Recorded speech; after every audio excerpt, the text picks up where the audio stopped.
Broadcasting and the Longevity Revolution.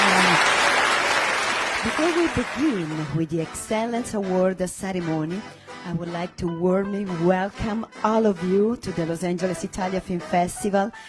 Please join me in welcoming with a round of applause our brilliant director, Barry Alexander Brown. We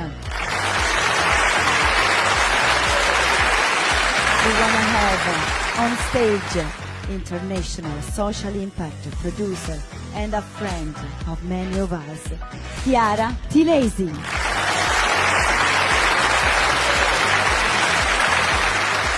Pioneer in the science of longevity, Professor Walter Longo. The one and only Edward Norton.